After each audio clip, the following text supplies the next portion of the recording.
Hi Aquarius! Anong swerteng negosyo o career ang para sa'yo ngayong 2025? Nasaan ang swerte mo ngayong bagong taon, 2025? Kuha lang tayo ng ilang messages, pero bago yan, astrologically, uunahin muna natin ito. Mag-share ako muna sa inyo ng ilang info in regards dito. Si Jupiter ang ating sinisilip dahil siya yung tinatawag na planet of luck, expansion, wealth, and Jupiter in 2025 will stay on your Aquarius 5th house in the first half of the year, and then will enter your 6th house in the second half of 2025. So dito muna tayo sa 5th house, sa mas practical, napakalawak ng 5th house. Anong career, negosyo? Okay. 5th house kasi dito yung matatawag yung passion eh. Kung saan kayo nagiinit, kung saan kayo parang hinihila ng inyong mga purpose, inner calling or higher purpose. Career related sa inyong mga nais gawin, gustong gawin. Kahit sa simpleng hobby lang po ito. Hobby, sports na meron ka, why not gawin mong something pagkakakitaan, ano yung mga hobby mo, saan ka natural, anything na may kaugnayan sa music, arts, entertainments, yung inyong mga creative side, maaaring kusa rin kasi aangat ito, yung pagiging malikhain, madiskarte, hindi nyo pa man yan ma-realize sa inyong mga sarili, Aquarius, pero ito yung natural sa inyo, or kung meron kayong, alam niyo yun, yung trabaho, negosyo na matagal yun ang gustong gawin. Okay, matagal yun ang gustong bigyang diin. Pero hindi kayo nabibigyan ng pagkakataon. Why not? This time, take new chances. Take risk para sa ilan sa inyo. Just only take what resonate. Yung trabaho, negosyo na parang hindi kayo nagtatrabaho kasi gusto nyo itong gawin. Mahal nyo itong gawin. So, baka merong andyan. Kasi yan yung natural sa inyo eh. Andyan yung natural din na paglago. Andyan yung luck. Okay? 5th house ang lawak po. Career, anything related to children. Okay? Or sa mas practical, sa mga Gen Z. Ayan. Kung saan sila yung makaka-relate din sa negosyo mo. Or makakahikayat ka ng mga kabataan. Maging ano pa man yan. Depende sa kung saan kayo higit na magiging masaya. Yes po. Why not? Musician. You can be an actor, actress, or mga vlogger, why not? Or influencer. Kung andyan talaga yung natural sa inyo, or hinihila kayo para sa ilan. Okay, an entertainer, or kung kayo po yung mga aspiring writer, why not? Kasi andyan yung mga creative side eh. Okay, napakalawak ng creative industry.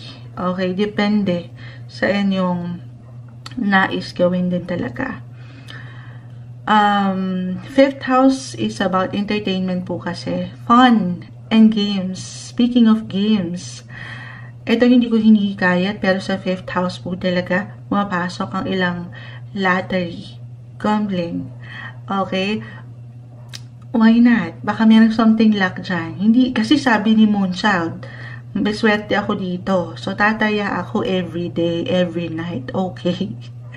Hindi naman. Pero ito po talaga sa 5th house, dyan pumapasok yun. Again, Jupiter is currently, right now, ngayon pa lang, still in your 5th house. So, may something luck dyan. At kapag nangyari talaga yan, why not? Baka naman. Charot. Tapos biglang boom. Why not? Pero hindi kailangan gawin yung bawat advices ni Moonshot. Ito lamang po ay based in astrology. Okay? Pero yan yung umaangat. First half. Hanggang first half, ito mag-highlight ang inyong 5th house, Aquarius. And on the second half of 2025, lilipat na si Jupiter in your 6th house related. Anything career related sa inyong health. Health, physically, mentally, emotionally, hindi po isang medical advisor ang Moonchild. Health, healing, wellness, pagdating sa inyong overall well-being, ayan, why not? Mga beauty products pwede rin. Okay? Or healthy products na pwede nyo i-offer. Yung service nyo. Diyan po pumapasok yun sa 6th house. Kung saan kayo ay parang magiging natural din na ginagawa nyo itong serbisyo ng walang pag-iimbot. Walang pag-iimbot. Sa 6th house, pwede din po, addition na lang ito for some of you, anything related to pets or animal care. Okay? 6th house, kasi si Virgo, ito yung energy lang ni Virgo ha, at ang mga Virgo ay very analytic or organized.